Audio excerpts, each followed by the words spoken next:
Hello, everyone, and welcome to the Mental Wellbeing Show. It's been a little while between episodes after a little break, but we are back and back for good with episodes dropping weekly on Wednesday evenings for those in Australia and Wednesday mornings for those in North America, UK, and most of the rest of the world who listens to this show. So, very excited to announce that and excited for today's episode, because we have Professor Anja Olafsen joining us to discuss all things workplace well-being and motivation. Anja is a professor at the University of South-Eastern Norway School of Business and a professor at the Future of Work Institute at Curtin University in Australia. And Anja's published prolifically in topics of self-determination theory, which is a theory of motivation, which we discussed a little bit today, in management and leadership, and in all things motivation in the workplace. So it's a real pleasure to have her on. And in today's episode, we really dive into kind of the factors that influence our well-being and our motivation in the workplace. So we go through a lot about financial rewards and how your salary and bonuses can affect your motivation, as well as the impact of different management and leadership styles, which is quite useful, particularly for any managers or leaders listening, as well as how you, whether you're an employee or a manager yourself, can augment and increase your own motivation at work. And we even dive into the old adage of whether following your passion is really kind of sound advice. So there's a lot that we go through today. It's a really cool episode, especially given Anja is so experienced in this field. She's lectured and taught in North America or Australia, in Norway as well. So she brings a lot of experience and knowledge, of course, to this episode. It is an audio only episode, so take your cup of tea, your cup of Coke or gin or whatever you fancy and relax. And I hope that today's episode brings you a lot of value. And if it does, of course, please hit subscribe or follow, as this is how we continue to grow the show. Now to today's episode with Professor Anja Olafsen on all things workplace well-being and motivation. Welcome to the Mental Wellbeing Show, where we take a deep dive into the wonderful worlds of psychology and mental well-being. Each episode, we dive into the evidence with a global subject expert and break down the science into applicable strategies so you can take steps to improving your mental well-being. Dr. Anja Olafsen, welcome to the Mental Wellbeing Show. Thank you. It's great to have you on. It's going to be a few very important and applied topics we're going to be talking about in the way of workplace well-being and motivation at work. And I use those words important and applied intentionally because I think 95% of the audience either works or, for those students, are going to enter the workforce. So very applied and relevant in that sense. I think so many of us spend so much time at work. If you do, the maths, it's 40 hours average work week times by 50 weeks a year. For 40 years, that works out to be like, 80,000 hours that we spend at work, let alone all the time thinking about work and commuting to and from work. So very important and applied from those points of view. And we're going to talk, Anja, a lot about practical side of things, the role of deadlines, management styles, rewards and bonuses. But before we get to that, I think it'd be really useful for listeners to know a little bit of the background that your research is kind of grounded in, and that is the background of self-determination theory, or SDT. So this will just help, I think, listeners to kind of critically evaluate some of the more practical stuff that we'll talk about later on. So if you don't mind, could you give us a bit of an overview as to what SDT is, just some of the fundamentals before we dive into kind of the nitty-gritty and its application to work? Sure. So I research a lot on self-determination theory, as you said, or SDT in short. And that's a theory of human motivation in social contexts that have been applied to various life domains, including that of work. And a very important part of SDT is sort of how it views humans. So it views humans as active organisms in that we have a natural tendency to engage in interesting activities and to develop our skills and to seek contact with others. So that's sort of inherent in us. And we integrate those experiences into what we call the self. But another part of it is how it views the social environment sort of as being able to support or hinder this innate tendency of ours. It requires some nutriments, for instance, in the workplace. And some of these kind of nutriments, or these, I suppose, the basic psychological needs that you referred to, can you tell us a little bit about what those needs are and how they apply broadly, but I suppose in the workplace as well, those three kind of basic psychological needs? Yeah, so these basic psychological needs, they are proposed to sort of describe how the environment support our active nature. And as I said, those becomes very important nutriments. So within self-determination theory, we have identified three basic needs: the need for autonomy, the need for competence, and the need for relatedness. And it showed that if these are satisfied, you will sort of thrive and grow and be well. And it's kind of purported that these are very like essential. And I think that the analogy I've heard a lot from SDT is that almost like with a plant that needs sunlight, nutrients, and water to grow, we need these autonomy, relatedness, and competence to grow in the same way, so that they're really fundamental to us across all contexts. Exactly. The plant analogy is used quite a lot. So we definitely need those nutriments, and they're seen as universal. So they're required in all cultures, across genders, and in all development periods, basically. And I think it's useful when I think of these needs. I often ask myself like certain questions about, just to help me kind of see how these needs are in my own life. So for like autonomy, I think some good questions to ask are, how much choice do I have in these situations? How much is what I'm doing aligned with my values? For competence, how much am I growing at work at the moment? How much control or mastery do I have in my environment? And relatedness, how much do I feel like I connect with the people I work with, clients or colleagues as well? So Mhm. certainly universal, and I think they apply to different contexts within life, not just work as well. That's correct. These are explored in many different life domains, not only work. So you have parenting or education or sport, health. So across various domains, these are shown to be very important for how people are doing. Mm. And of course, I know you've researched prolifically about the application of SDT, or self-determination theory, at work. And a term that pops up a lot in your research is this notion of autonomous work motivation. And I think that'll come Mhm. up a lot throughout our conversation. So can you walk us through what that means? Yeah, so in addition to these basic psychological needs that we talked about, I also often emphasize the second important feature of SDT, which I believe is this notion of quality of motivation. So within this motivational framework, we're more concerned with the quality of motivation rather than the quantity.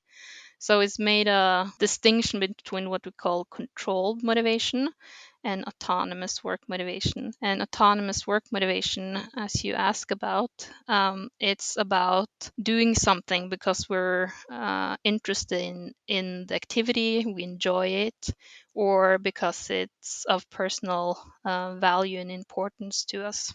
Okay, fantastic. So we've got these three needs. We've got autonomous work motivation. Are there other kind of broader SDT concepts that you think listeners should be aware of before we kind of dive into the application of this into the work context? I usually point out these two key features of SDT, so the basic psychological needs and quality of motivation. SDT has grown to be quite a huge, what we call macro theory, so it consists of different sub theories.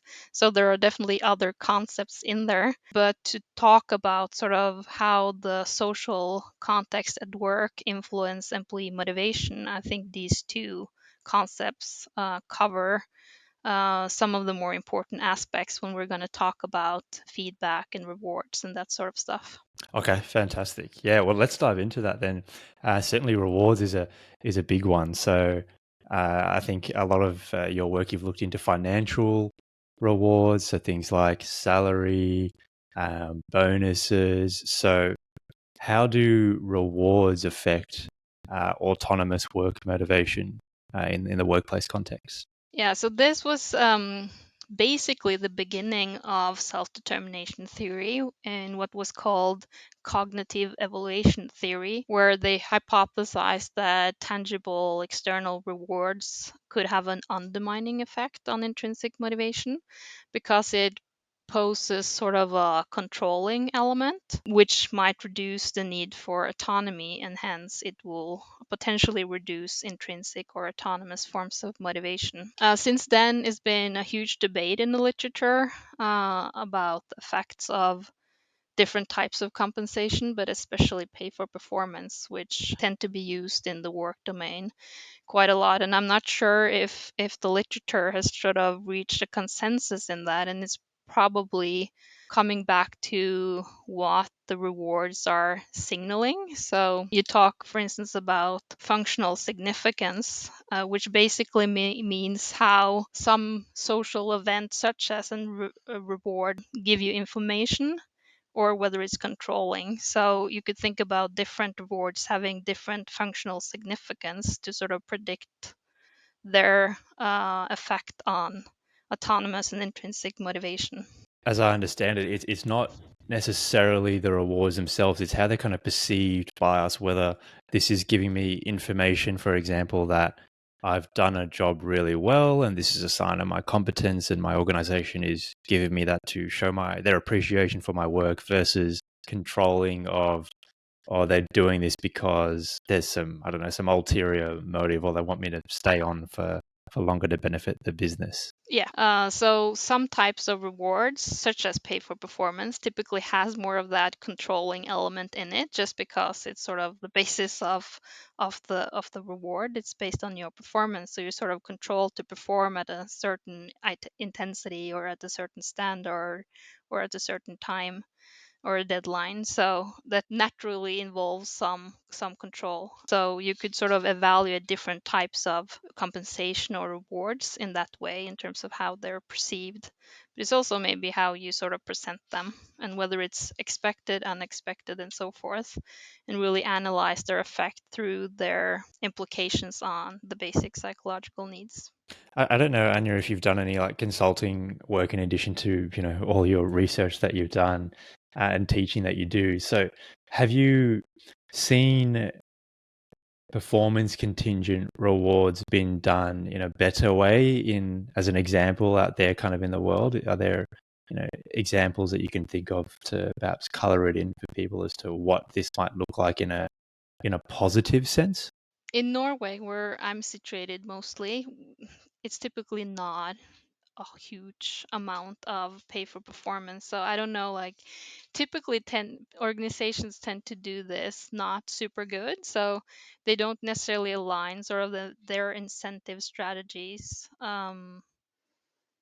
with sort of the aim. So if you can think of, for instance, rewarding one team for doing A and another team for doing B, and that's sort of in conflict. So if one team sort of get their bonus, the other loses, for instance. So it's a lot of, I would say, I don't have many good examples of a good practice when it comes to this, but there's a lot of bad ones.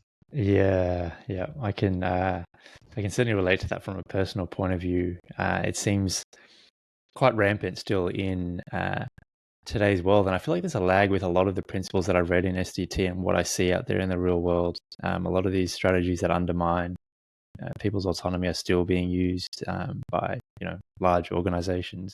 But in terms of financial rewards, and so you've got performance contingent rewards like bonuses for doing a job well done, for example. What about things like salary? Because when I first came across SDT so many years ago, my initial interpretation, which I now know to be wrong, was that SDT is purporting for no financial rewards, and all financial rewards undermine intrinsic motivation, which I know is not the case. But for kind of more regular salary, how does that impact motivation, if at all, in the workplace? So you're talking more like base pay. Yeah, exactly. Base, monthly pay, weekly pay, whatever it Yeah. is. Yeah. So obviously the work domain is a bit particular in that obviously we go to work to earn a living. That's sort of a part of the contract. So there's no argument there. When it comes to research on base pay, it's also a bit mixed. So you have some studies finding higher amount of base pay being positively related to need satisfaction and autonomous motivation. And you have some that don't find any association at all. And if there's a relation, it's typically a bit weak. So, what I see across different studies is that it might have a small effect, but there are other things in the environment that explains more of the variation in these important factors in the workplace. And also some of the research I'm doing currently are starting to look at sort of what we call sort of the confounds, because you could imagine that a person with a higher base pay also have some other characteristics of their job that might influence sort of their motivation and need satisfaction. So, for instance, if you have higher base pay, you might have more autonomy in your job, more decision-making power, or you're at a more skilled job level in a way. So those factors might actually be the reason why you see the effect of base pay. It's not really base pay in and by itself, but it's those characteristics that are associated with higher levels of base pay. Yeah, okay. Because there's a whole, climate. I think you refer to it as the interpersonal climate, which obviously influences a lot of how people are motivated as well. And it's not just pay in isolation. But I'm still curious.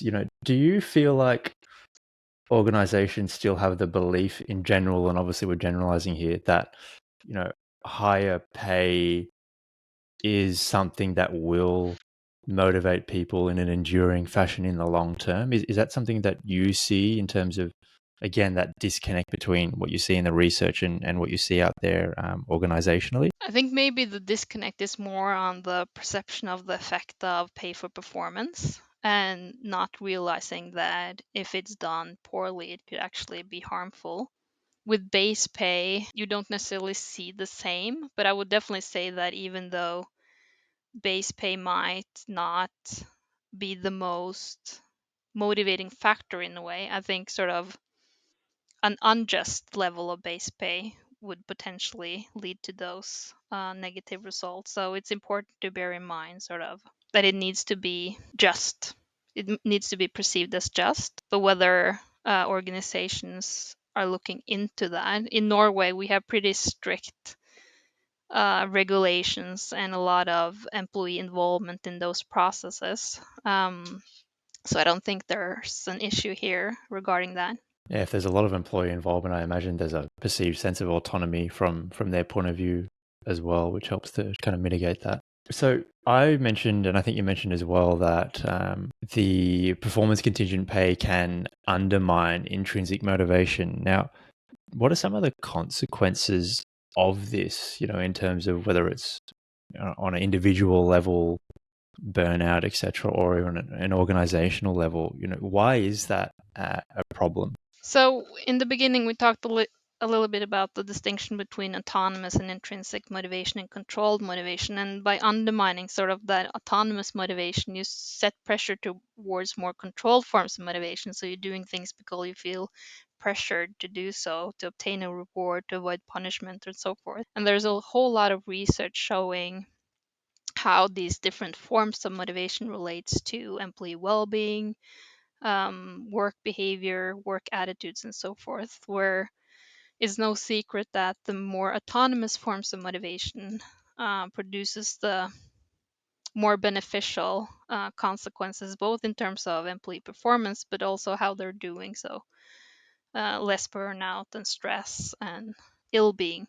Yeah, it seems to be important from both a well-being and a performance point of view at work, so a number of different domains. It'd be good to discuss as well one of the other real impacting kind of factors on autonomous work motivation, which is that of feedback. So, in particular, from reading through your work, kind of feedback from managers to employees, but I imagine feedback in general in the workplace. So how can feedback increase or decrease autonomous work motivation? So positive feedback tends to increase, for instance, the experience of competence. So that would be motivation enhancer in a way. But there's different forms of feedback, obviously, so it doesn't necessarily always have to be good. And going back to that notion of functional significance could also be applied to feedback situations. So you could imagine sort of positive feedback, which is good, but also negative or not as positive feedback, and that could be delivered in different ways. And that could probably have some implications on need satisfaction and autonomous motivation. So I suppose it begs the question then of, how can particularly managers give constructive and negative feedback without diminishing autonomous work motivation? Because obviously, that is a necessary part in some cases.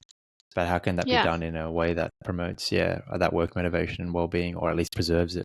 So within self-determination theory, we talk about a lot about need supportive management, and that's sort of a general construct, but applied to the situation of feedback, that would sort of involve taking the employee's perspective. So and acknowledging that they have spent some effort, for instance, on the report they're doing. So it's not maybe up to par, but they have spent some effort on it. So acknowledging that, maybe ask for their perspective and listen to sort of any problems that they might have experienced, and then really the negative feedback being presented in a way that is sort of non-judgmental and not personal, but really explains maybe the gaps and how you perceive that it could potentially be improved, and then also listen in and see what the employee thinks about this. So it's all in the way it's sort of presented. This really brings to mind when I was preparing for our discussion, I came across a meta-analysis by Su and Reeve, the author's names, 2011, and they looked at a number of different autonomy supportive interventions, and I think 5 particular behaviors that they found worked really, really well. And this meta-analysis had quite a large effect size, but minimizing controlling language. I think that's things like you must, you have, you need to, providing rationales for requests. Mm-hmm. So, giving them a reason why. One I think you really alluded to there as well, which was understanding an internal frame of reference. So where the employees coming from, connecting with their values. So you could like tailor a request, in a way that meets their values. If that's impact for the client, then showing how this might, impact a client in a positive way, and providing meaningful choice. So those 5, in this particular meta-analysis, were really seen to be promotive of autonomy. Are there other autonomy supportive kind of real behaviors, I suppose, from a management point of view that come to mind as well? I think those sums up it pretty much. It sort of always starts with taking the other's perspective, and then the offering of choice, and providing a meaningful rationale, because sometimes you can't necessarily provide choice, but giving people a rationale, a reason for why you request something, that's really important, and then acknowledging their feelings around this. So I think what you have there pretty much sums it up, and then you can think about um, need supportive strategies for the other needs as well, even though the autonomy supportive strategies tend to sort of also encompass competence and relatedness in some ways. Mm.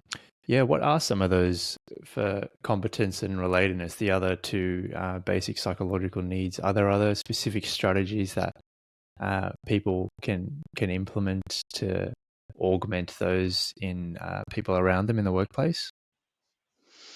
So if we talk about competence need supportive strategies, we already talked about that in terms of providing informational positive feedback. It's also a matter of sort of giving people the challenges that are optimal for their skill level, so they feel like they can succeed, but they maybe also be able to push themselves a bit further, and be positive that you think people can succeed, and then identify barriers for their success. When it comes to relatedness, it's all about providing empathy and understanding and sort of relate to people, making them feel valued, and convey respect. Yeah, it seems like a lot of it does feed back to what you said earlier about understanding their frame of reference, empathizing with them as best you can. And so, another term that popped up a lot reading through your research and just SDT at work in general was this notion of transformational versus transactional leadership. Is that something that you can perhaps elucidate on, or do you think it's kind of encapsulated in what we've spoken about already in those top 5 kind of autonomy supportive behaviors?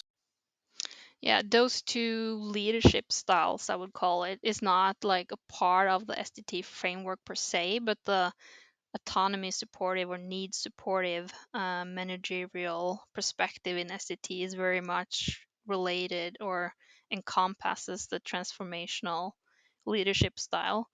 So it's all about understanding people and providing choice and that sort of stuff. Whereas the transactional leadership is more about the transactions. So then you post like reward strategies and are more concerned with sort of people doing their job on time and that sort of stuff rather than being the more supportive manager. And in terms of people doing their job on time, I can kind of hear the voice of some old school managers in my head saying, all this touchy feely stuff. Takes too long. I'd rather employees just, get the job done without me having to engage in all this. They're here to serve a purpose. What would you say to, you know, I think the many, managers out there who have been grew up that way, who kind of still have that belief and that philosophy about their own management with their employees? I would say that research is pretty clear. So people if you are more supportive manager supporting basic needs and foster autonomous motivation, it leads to better consequences both for the individual and the organization. So not only are employees better off in terms of less burnout and stress and all that sort of stuff that might eventually lead to absenteeism, for instance, that would cost a lot of money, but they also perform better usually, and especially on more complex tasks and on the quality aspects of performance, they're more proactive. So I think there's a whole range of benefits to that because managers under the transactional view might think that this takes away from performance, for instance, but actually research shows the other way around. So I think it's beneficial for both employees and managers and organizations. Yeah, and that it's pretty clear. I mean, you've been researching on this for, some number of years, but even just going through this, there's a significant number of not just, trials now looking at autonomy supportive interventions, but systematic reviews, meta-analyses. So some pretty high quality research in this area. And I suppose in the way of skepticism, Anya, what about cost benefit of these interventions? Because ultimately they could, yes, see, significant improvement in employee absenteeism, uh, one-on-one well-being of employees and their workplace-related satisfaction, less turnover. But if the cost of these interventions is so great, and that's something also that organizations need to consider. Have you or anyone looked into kind of cost-benefit analyses of these SDT-based interventions in organizations? Yeah, I don't think we have done a very systematic job in that. Like for now, there are some interventions, but there are not a whole lot of them. So I think we have a lot of research with the evidence of these associations. So now it's sort of time to put this more into practice. And one part of that is to also consider the cost benefit, as you say. I can't recall the exact results of that, but I know that Jacques Faré from UCAM in Canada has done something of the sorts where they calculated sort of the return on investment in a way in book on work engagement and work motivation edited by Marilyn Gagné, which is also in Australia. I can't recall the results of that, but that's sort of what comes to mind in terms of of that question, but I definitely think that this is something to sort of sell this to organizations that we need to consider when we're implementing interventions in the future. I can just imagine that would be a barrier for organizations in terms of applying this. And so do you consult yourself as well with organizations? Mostly in relation to sort of research collaboration. So we Okay. bring back to them results and discuss and that sort of stuff, but I don't do any consultancy. Because I'm very personally interested in like translational kind of research, and I'm curious if there are other barriers that you've come across from organizations. You know, it's clear to me the efficacy of autonomy supportive interventions and applying, you know, some of the things that we've already talked about in an organization has tremendous benefits for organizations and employees. But I wonder what the other barriers or resistance you get from organizations are, because, you know, I've never consulted in that space. Are there others that come to mind, or that you've come across yourself in terms of resistance to implementing these implications and interventions? Yeah, I think you sort of spoke to it a bit with the cost benefit. Like if we would had more solid evidence, maybe it might be easier. The trouble that you have is like to sort of get access is that it depends a bit on the country as well, but obviously there's a cost for them because it takes of their employees' time and so forth. But before we're able to test interventions, we don't know like exactly how it works. So it becomes sort of a difficult situation where you're not getting access because you can't sort of promise anything, and then when you can't then results, then you can't sort of prove the actual benefits of it. So it's definitely difficult to get access to organization, especially when we're talking about interventions. There's a lot of logistics in terms of managerial training, employee training, and so forth. So it's not sort of an easy space, and maybe that's why there's not a lot of intervention studies either. Yeah, that certainly makes sense. Yeah, a lot of moving parts there. So we've talked a lot, Anya, about the how an organization itself or managers in organizations can provide a better interpersonal environment and a more need supportive environment. What about for the many people listening who aren't managers, who, you know, aren't don't have the organizational power, if you like, to make changes at a broad level? How can they, in their own roles, how can employees increase their own autonomous work motivation? Within this research field, there's a lot of talk about how sort of the social contextual environment at work in terms of management, work design, and compensation, for instance, influence employees. So I usually get this question. So like, but what about the individual themselves? Like, aren't they responsible? And obviously, there are some individual factors to consider as well. And one new stream of research is looking at how individuals can actually take a bit more charge in terms of being proactive in satisfying these basic psychological needs. So, just having that framework, so you know that you have these three basic needs for autonomy, competence, and relatedness, and really sort of analyze your context in terms of how it's able to satisfy those needs, and see how you possibly can make changes to sort of increase satisfaction.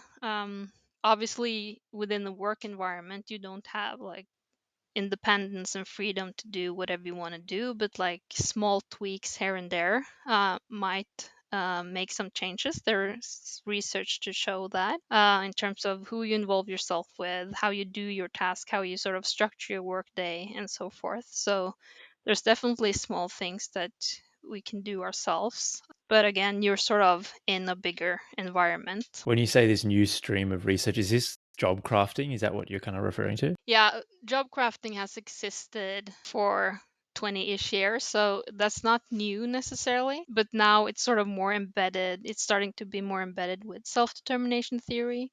You look at how it relates to need satisfaction, and this new stream that I'm talking about is more on precisely need crafting. So you sort of craft for your need for autonomy, for your need for competence, for your need for relatedness, and really focus on that. Whereas the job crafting literature has been more focused on tasks, for instance.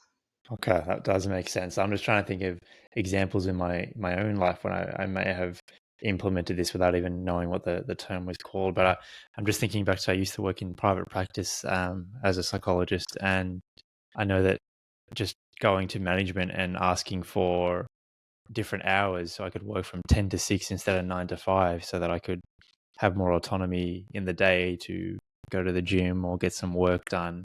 That certainly helped me, at least subjectively, with my own kind of well-being at work or working from home, even having that level of autonomy to, work in an environment you're more comfortable in, save time on a commute. These are examples that are coming to mind. Yeah, so that's exactly what I'm talking about. It's sort of every example you stated now goes straight into the question of autonomy. So there's definitely things that you could, like adjustments you could try to make to better sort of align your work to the needs. A question that I have really wanted to ask you in preparation for today's conversation, it pertains to intrinsic motivation. So it's not a term I think we defined earlier, but from the SDT point of view, as I understand it, it's having kind of an inherent enjoyment in an activity where you want to do it, um, even without any external kind of reward. You just, the enjoyment and satisfaction of the activity is enjoyable in and of itself and rewarding in and of itself. So for me, it might be like playing soccer or reading a good book. I don't need anyone to tell me or convince me or reward me, incentivize me to do it. I just love doing it for the sake of it. Anyways, I want to bring this to work. So, the advice I got a lot growing up was kind of do what you're passionate about. So I'm curious from your point of view as someone who, has researched prolifically in, the workplace well-being, SDT at work domains.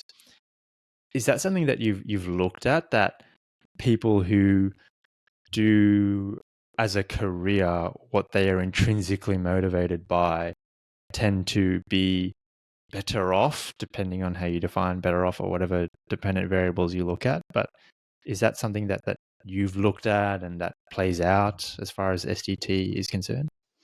I haven't looked at that specifically. Typically, we find that the mean level of intrinsic motivation across different samples are pretty high. And obviously, it's sort of a good advice to do something that you enjoy doing. But what I think that SDT sort of provides for the workplace is this nuance in types of autonomous motivation, because obviously not everyone might be able to work with their hobby. So this notion of autonomous extrinsic types of motivation, where you sort of do your job because there's some personal meaning and value and importance of it, it might be sort of very important in the work domain, where not every task that you do are inherently interesting for you. And within self-determination theory, also, when you talk about sort of doing something that you enjoy, there's also sort of a distinction in what we call passion. So you could sort of talk about passion that's sort of very similar to intrinsic motivation, because it's about investing time with things that you really love, an activity that you really love and find meaningful. But there's different forms of passion. So we talk about harmonious passion and obsessive passion, where it's actually shown that obsessive passion isn't that beneficial. So it sort of could go a bit overboard as well if you're not able to leave that activity. So it's sort of nuances to this as well. What are these research terms? I've never heard them before. I would love to look into them. Is it obsessive passion, did you say? Yeah, so within self-determination theory, there's sort of a research stream that looks at these two forms of passion in the model that's called the dualistic model of passion, where they talk about how you could sort of internalize not only extrinsic motivation but also sort of intrinsic motivation. And if you internalize your passion sort of in an autonomous way, you will end up with harmonious passion, which is sort of the good type of passion, where you really enjoy the activity and you spend time on it, but you're able to sort of let it go and also focus on other things. Whereas with the obsessive passion, is sort of more controlled, so it tends to overpower you, and so you you sort of lose the ability to self-control in a way, and it's related to feelings of guilt and shame, and have potentially some negative um, consequences because it becomes sort of a compulsion. This is pulling on memory strings of introjected motivation. So is that what it relates to, obsessive passion? Yeah, it's very similar. So it's different. It's distinct concepts within this literature, but it's a bit hard to distinguish them because it really much resembles sort of the more autonomous forms of motivation and the more controlled motivations, such as introjection, like you say. Okay, interesting. I'll certainly have a look into this dualistic model of passion because I've never come across that before.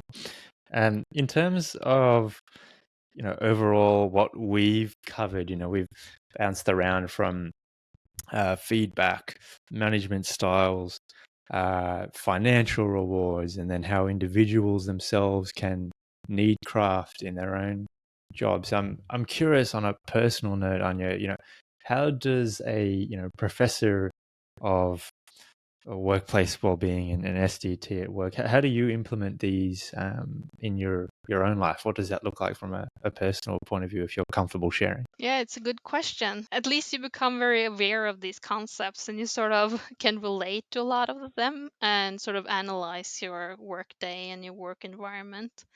But again, it comes back to sort of being a part of a bigger social environment. So even though you could um, sort of see the processes that are going on, you don't necessarily have a chance to do something about everything. But it definitely makes you more mindful and sort of mindful in noticing signals and how sort of different work days affect you. But I'm not sure I found the trick of sort of, yeah, I don't know, like work it out perfectly so so that you're immune to the non-need supportive things that are going on around you. Well, I hope certainly that listeners can have a similar experience, at least in the way of more awareness of these kind of environmental influences around them. It's been a real pleasure, honestly, going through your research. And, I think at the end we spoke about how it applies in your life and potentially in listeners, but it certainly has made me more aware of my own managers, my own motivation for my current jobs. And I don't know how much of this is related to your research and my experience of going through your research, but I actually resigned from one of my roles in the time that I've been researching through and preparing for this discussion. So, potentially there you've even motivated and influenced the big decision in my own life. Hopefully for the positive, but we'll find out. So yeah, Yeah. thank you for your work and for sharing all your wisdom today.